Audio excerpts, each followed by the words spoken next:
Joseph Holmes is my next guest, and he picked up another round one victory, a TKO win at LFA 96. Joseph, how's it going, man? Hey, it's going good. It'd be even better if that was considered a knockout. I'll tell you that. Well, on Tapology, it says TKO slash KO. So I don't know how you want to look at it, but either way, another quick win for yourself, which is, I know, always what you want to do. What was the game plan heading into this one against Ryan? The game plan was to keep it technical, swing a lot of straight punches, hit him in the body, and then just take him out. Honestly, we noticed that he was prone to take a lot of punches down the middle. He liked to try and loop a lot. So, yeah, once I started touching him with my jab, it was pretty easy to find the right hand, and he couldn't take too many of them. I think he's been knocked out before, so. Did you feel like this particular opponent, you were going to be able to get him out of there fairly quickly here in this fight? No, anybody I fight right now, I'm going to be able to beat like quickly. Like if they're not UFC or if they're not like world class, like they're literally just not on my level right now. Like if they're like somebody with a rank, like like 3-1, or one, somewhere around my rank, there's no way they'll be able to beat me. So it's literally just like me working on what I've been trying to perfect during that camp and then just executing that. It's easy.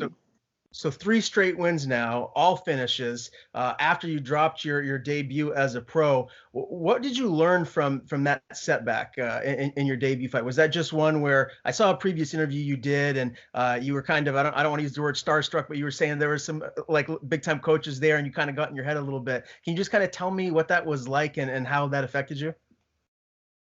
I mean, man, it was amazing.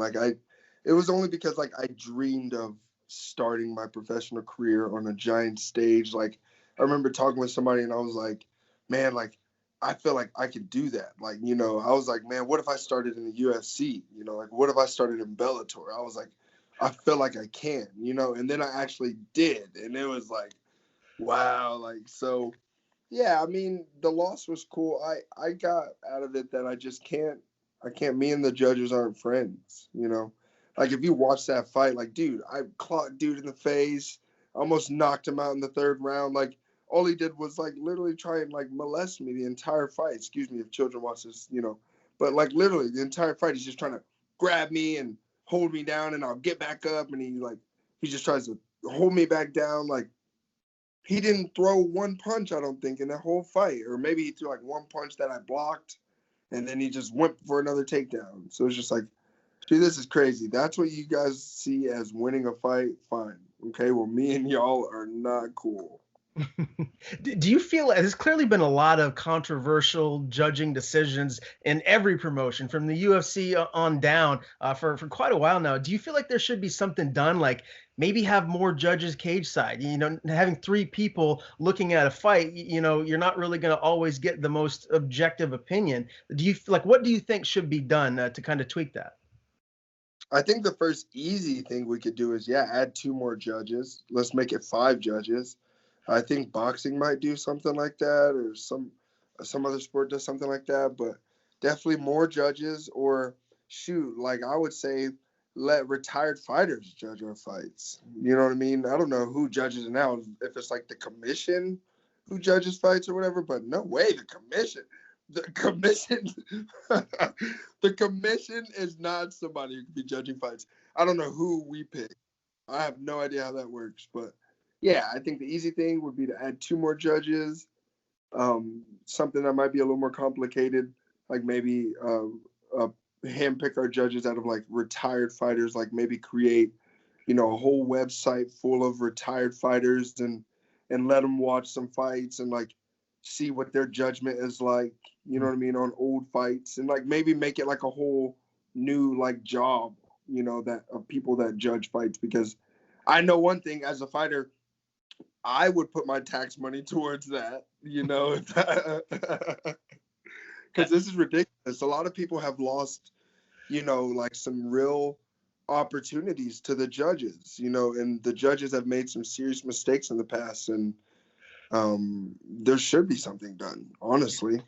No, I totally agree. And another thing that I think would make sense too is if you do have a retired fighter or coach or whatever it may be that's judging, they shouldn't be allowed to judge someone that they had worked extensively with, like trained with or whatever, because then there's the bias that comes into play. So there should be something done as far as having a big enough pool of legitimate judges, whether it's former fighters, whatever it may be able to do that.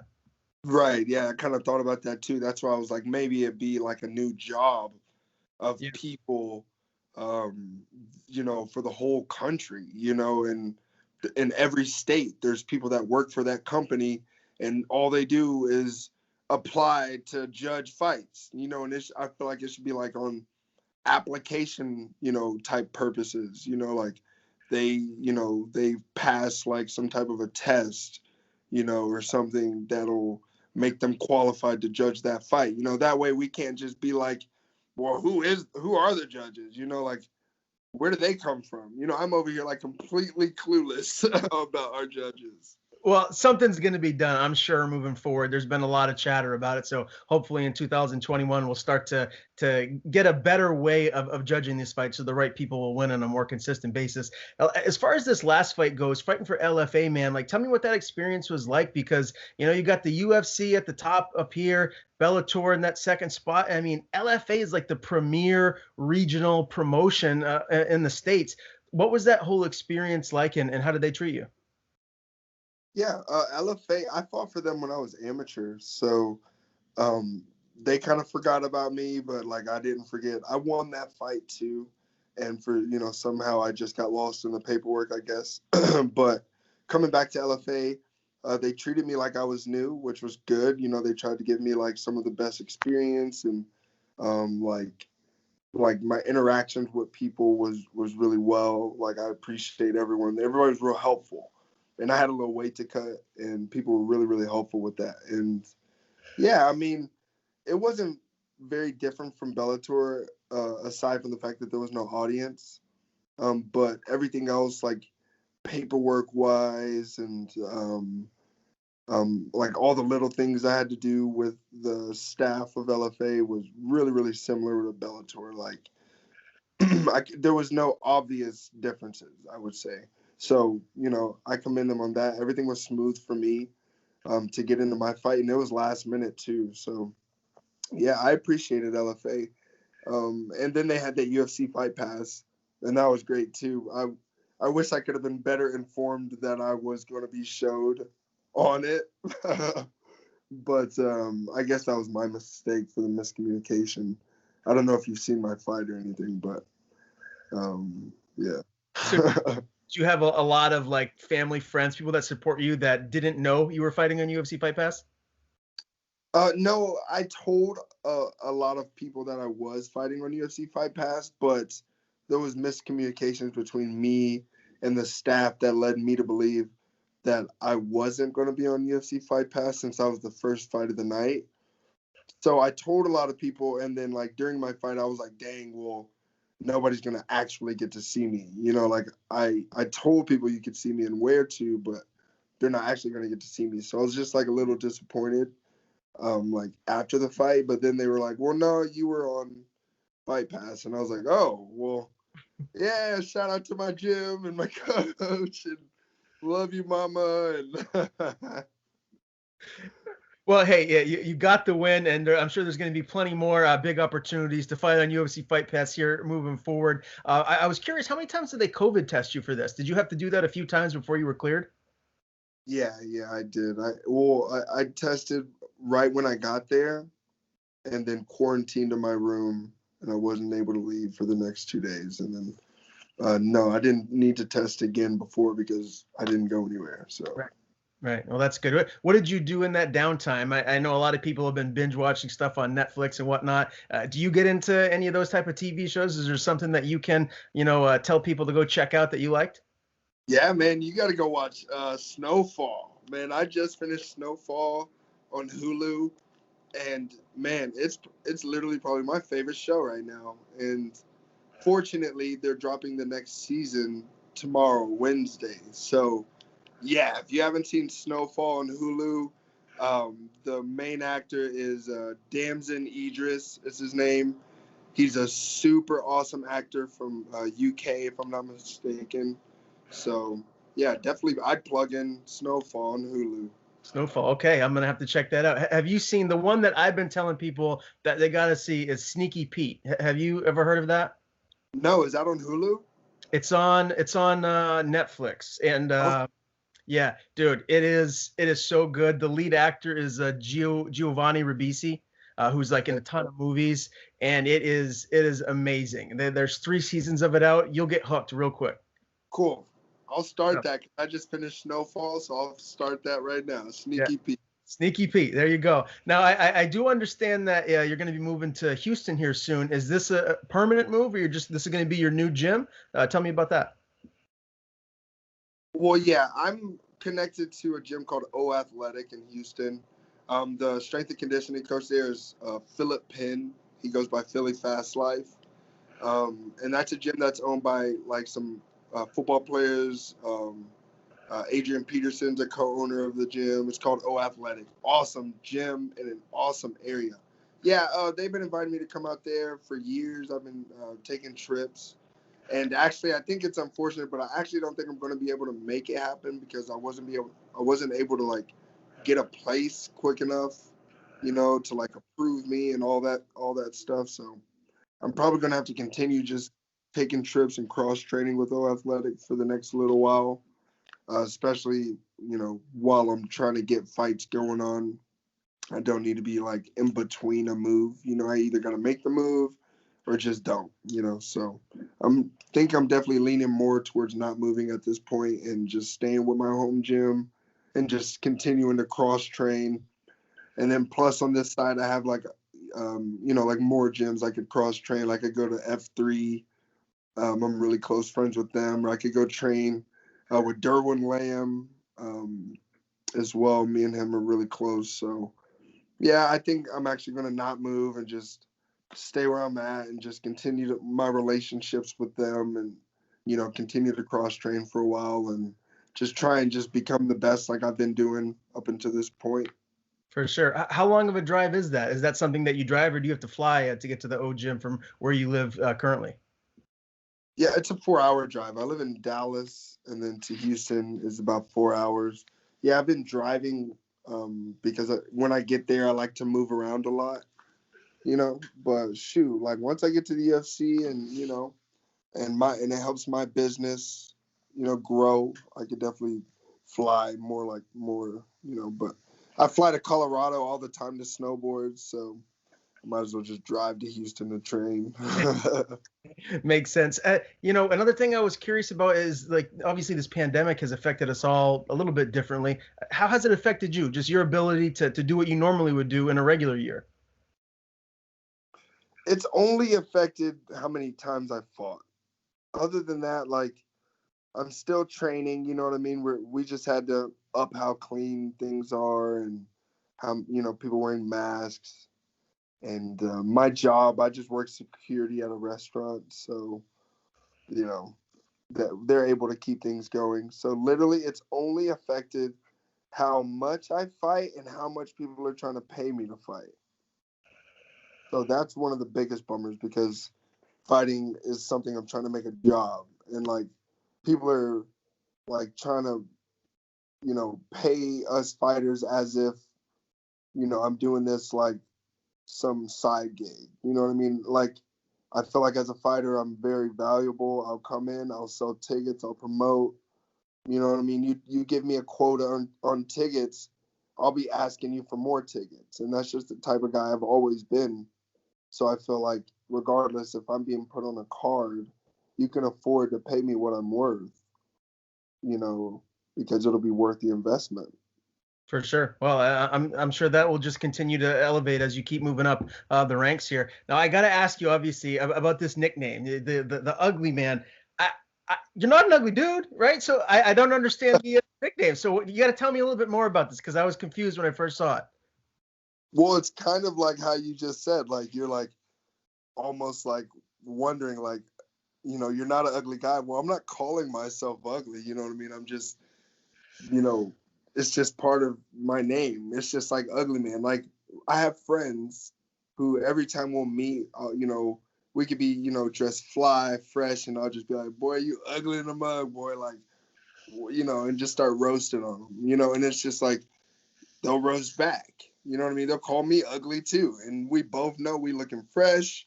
You know what I mean? We, all that, and it's just like a way of respect and like me showing my brother I love him.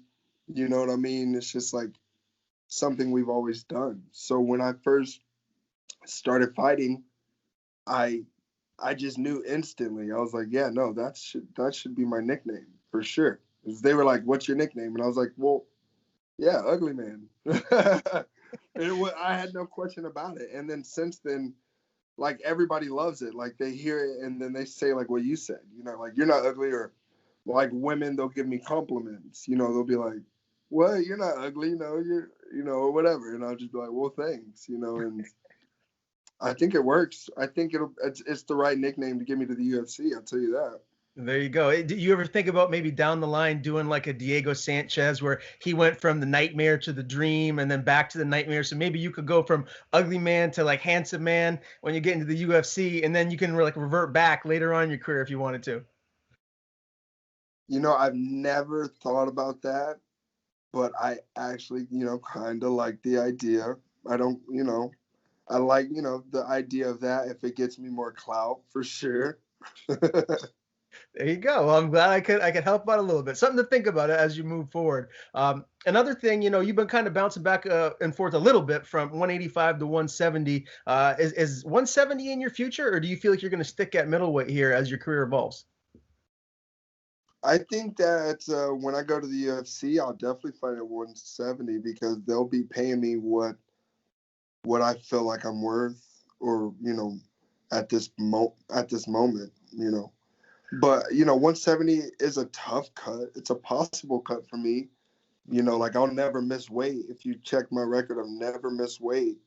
So yeah, I mean, when I was amateur, I cut to 172 or three times, and those were to test my body and to test if I could do it. And I saw that I could do it. So as a professional, I've done it, I think, twice again, and no, three times total because one guy didn't make it. One guy backed out the very day. Mm. Steve Jones. I'll put your name in there because you made me lose money, and I don't appreciate that. I took a fight, and we were set up for a fight in Louisiana, and I think it was like a 6-week camp, so we were both ready, and he backed out the day of weigh-ins for a staph infection. Mm. That's Yeah, I'm gonna throw you in there because I don't fuck with somebody that takes money out of my pocket. They didn't pay me 1 cent for cutting that weight. But anyway, yeah, if the UFC called me for a fight, I would absolutely tell them I can make 170 because I can, and it's worth the money. But how these little trying to pay me a little bit to do it. Go ahead. No, I got you. That makes sense. Obviously, if you're going to make that cut, you deserve to be compensated for it. I was just going to ask, what's the heaviest you get up to? Like, that's the the most you weigh if you're like off diet, off camp? About 205 is the heaviest I'd get. Oh, okay. Yeah. So welterweight, that's a non-issue for you. That should be a piece of cake moving forward. No, I'd love to be, man, my goal is to be taking all welterweight fights. I have all my fights planned out for like at least every other month. I would like to fight every like 70 days, something like that. And absolutely, it's 170 every time. Let me walk in the door, make 2K at least. You know what I mean? And I will sell out the whole place. I promise you. If you book me for a fight in Texas, I will sell every single ticket. Right now with COVID, people are scared to pay us, blah, blah, blah, blah, blah. Book me as the only pro fight right now in Dallas. Book all Amis. I got a bunch of awesome amateurs. Jared Ingram, a bunch of awesome amateurs. And we could just sell out the whole thing. Put us against whoever you want. If I'm not mistaken, you did say your next fight will be for LFA in February. Is that something that you guys are in discussions with right now? Well, when I won my last fight, we had discussions about 2 cards that they have, one at the end of January, one at the end of February, And they also threw in that it might be difficult to book me a fight in January at 170. Just kind of speculating on guys might not want to, fight me after that finish. I mean, I think the title holder would want to fight me, and I'd love to. I'd fight the guy who has the title for sure. After seeing his fight, I think I would not talk smack because that's Glover Teixeira's guy, but I definitely think that I could beat the title holder at 170 pretty easily. Yeah, I mean, I would love for them to send me a contract for February, and then that way, maybe a contract that's open that I could still take a fight in January. That'd be cool because I want to get busy, and I'm trying to get to the UFC like when they think I'm ready for it. So, yeah, I'm not on a contract with anybody yet, and that's unfortunate, but I would like to be if you guys could start sending them. Now, you did put a post on Facebook fairly recently. You didn't mention the guy's name, but you mentioned if you get X amount of comments on that post that it would come out. Can you elaborate a little bit on who that is and maybe just kind of talk about it here today? Well, they didn't get the comments, so I didn't post it, which was lucky because I kind of have like all of them. And, I got a small history with Fortis. I used to train over there, and that relationship between me and Safe, which is the head coach at Fortis, just kind of didn't work out. And a lot of it was my fault, you know what I mean? But I wouldn't take full blame of it. It's a great place to train, and it's a place that I wish I would continue train, but I don't need to continue training there to get to the UFC and become a champion one day. So when I was there were a couple guys that were in I guess like the same place I'm at when it comes to like we're not in the UFC yet, but we're the same size as some guys that are. You know what I mean? So we would train with like the guys like Jeff Niels or like that group of guys, Alex Morano. I would train with heavier guys too because I'm tall, but it was just me and like a group of guys. Me, a guy named Clint, a guy named Zumar Archer, a couple other guys. I can't remember their names, but yeah. So I was offered one of those guys' names, and we have a lot of mutual friends. So if they would have get the comments on my post, then I'd have definitely called him out because I don't think he would have thought that he could beat me if he got offered my name. I don't think he'd be like, "Oh yeah, coach, let's take it. I got him." Because in practice, that's not what happened, So I thought it would have been interesting. I thought calling him out would have definitely made him accept the fight. And then in Dallas, it would have definitely been a big thing. But you don't think that he would want that fight? You feel like just based on what happened in practice that he would try to avoid that if he was offered the fight? Yeah, I don't think he'd necessarily try to avoid it because, we're still newly pro, It's not like he has that much to lose by losing to me. He actually has a lot to gain by, trying to fight me right now. And maybe he goes out, in a 3-round banger, or maybe, he slips one in on me and I get back up and he wins a round or something, which has never been done. Nobody's ever won a round professional on me yet. So, or except the guy that beat me, actually. But, yeah, I don't think that he would look at that fight and be like, "Oh, coach, I think I got him. I've been training," because I've been training too, and he knows that. And I've actually been fighting, and he hasn't necessarily since his debut. So, yeah, I just don't see him seeing that matchup and thinking that he'd beat me. If I were him, I'd prefer something else because I'm not losing to him at all. In practice, I've opened him up. I've, had him getting yelled at by coach because he can't get up. Like, you think it's going to be different in a fight, my guy? No, sir. Well, I'm sure there would be a lot of people in the Texas area that would love to see that matchup if it happens. Last question for me, when you look at 2021, like what would be a perfect year for you? Are you trying to stay active where you fight like every other month? And I mean, do you feel like Contender Series, it would be like the next option that makes the most sense for you? My perfect year would look like I come in, I fight January 28th or January 27th or someday right then. I win that fight. I fight again the end of February. I win that fight. I get booked for Bellator for 2 fights, around July, and then maybe another fight in September, November. And then, or, like September, October. And then start talking a contender series about maybe December. But while they're just talking and haven't sent me something, maybe take a title fight for LFA or shoot, or something, you know what I mean? Something, and then turn around 2021, start the year with a contender series fight, early January 2022. I'm not in a rush to get to the UFC. I just want to get there and stay. I don't want to. I'm not trying to get there and just be like, jump on the first offer they give me, and it's some freaking animal who I obviously shouldn't be fighting. But just because it's the UFC, I'm gonna say, heck yeah, let's go. Right. I'm not like that. I normally pick people that I think should be able to win against me if they do, things right. But I can come in at my best and win, obviously, but I'm not like putting myself out there and like taking, making dumb decisions like some guys do. I'm trying to be, the fighter. You're either a fighter or an opponent.